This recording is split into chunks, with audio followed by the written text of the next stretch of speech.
Você já deve ter percebido na hora de pegar o troco no supermercado, a gente está ganhando algumas moedas novas com temas esportivos. Hoje, o Manual do Mundo está aqui no Rio de Janeiro para conhecer a fábrica que todo mundo sonha em ter no fundo do quintal, mas não pode. A Casa da Moeda do Brasil. A gente vai ver como é feito o nosso rico dinheirinho e é aqui também que vão ser feitas as medalhas para 2016. Bora ver.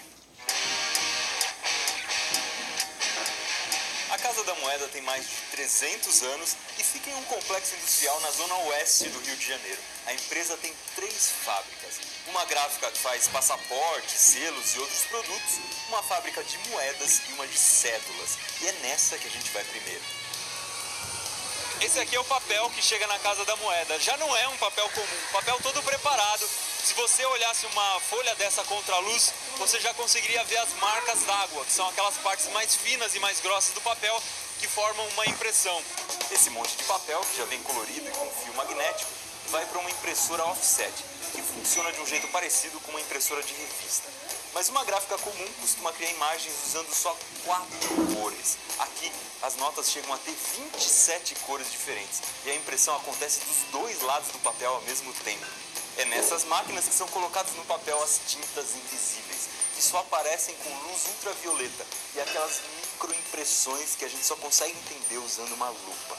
As notas ficam secando por 72 horas e depois vão para uma máquina que faz um tipo de impressão chamado de calcografia.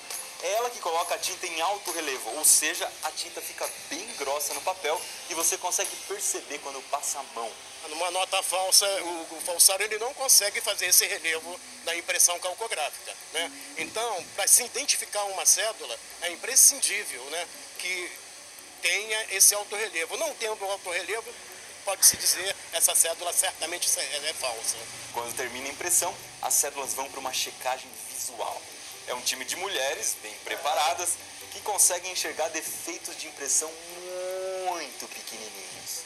Só depois desse pente fino é que as notas recebem a numeração, que é uma espécie de RG. E é essa numeração que vai garantir o controle e a segurança das cédulas. Aí, finalmente, as notas vão se desgrudar. Primeiro, uma guilhotina tira a borda do papel e depois as notas vão sendo separadas e embaladas ao mesmo tempo. No caso das notas de 100, elas são organizadas em pacotinhos de 10 mil reais e depois embaladas num pacote de 100 mil reais que vai para dentro de uma caixa. Se você ganhasse no show do milhão, era mais ou menos um pacote desse aqui que você levaria para casa.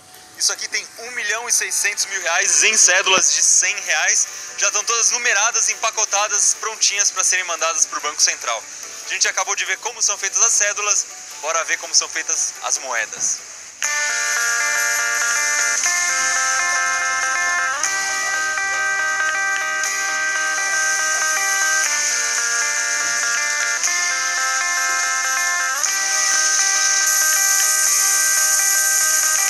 O que chega para fazer a moeda são esses pedacinhos de metal. Esse aqui você deve ter imaginado, é da moeda de R$1. É um núcleo de aço inox e na parte externa tem aço inox com uma cobertura de bronze. Isso aqui está completamente nu, não tem nada impresso ainda. Ele vai entrar por essa máquina e lá dentro vai acontecer a cunhagem, uma espécie de um carimbo que vai bater muito forte em cima disso aqui. Dentro da máquina, o que imprime as moedas são essas 3 peças aqui. 2 carimbos, que se chamam cunho, e uma virola, que é essa rodela de metal. Cada cunho tem um lado da moeda, um para a cara e outro para a coroa. E a virola serve para marcar as bordas e para a moeda ficar do tamanho certinho. Aqui você pode ver que já estão sendo produzidas as moedas com os temas esportivos. Quando os discos de metal entram na máquina, eles ficam com os cunhos embaixo e em cima e a virola em volta. Aí uma prensa de 75 toneladas faz o metal amassar e se encaixar no cunho e na virola. E é assim que uma chapinha de metal se transforma numa moeda. Dá só uma olhada ao que sai da máquina que cunha as moedas. Elas estão quentinhas porque elas acabaram de ser prensadas.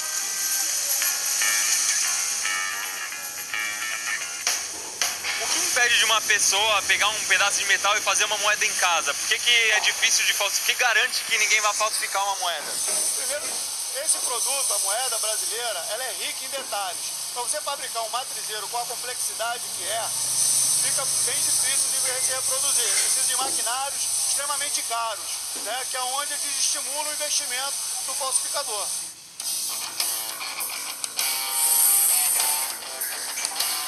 Quando as moedas estão prontas, elas são contadas por 2 sensores diferentes e depois são empacotadas. As de R$1 são colocadas em saquinhos de 50 moedas que vão dentro de um saco maior com 10 saquinhos cada. Cada saco desse que está passando aqui tem R$500 em moedas. Um dos jeitos de contar quantas moedas tem é pesar. Ele tem que ter 3 quilos 520 gramas.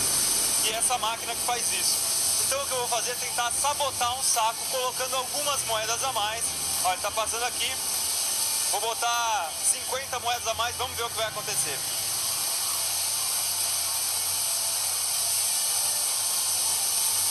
O saco de moedas foi rejeitado. Esses sacos ganham selo e depois um robô coloca 8 de cada dentro de uma caixa de papelão.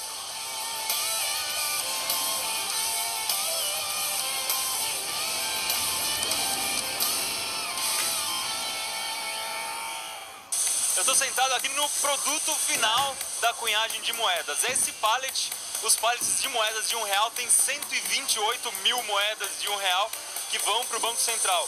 E são 32 caixinhas dessa aqui dentro do pallet. Cada caixa dessa tem R$4.000 e 30 quilos. Mais vídeos como esse aqui você encontra no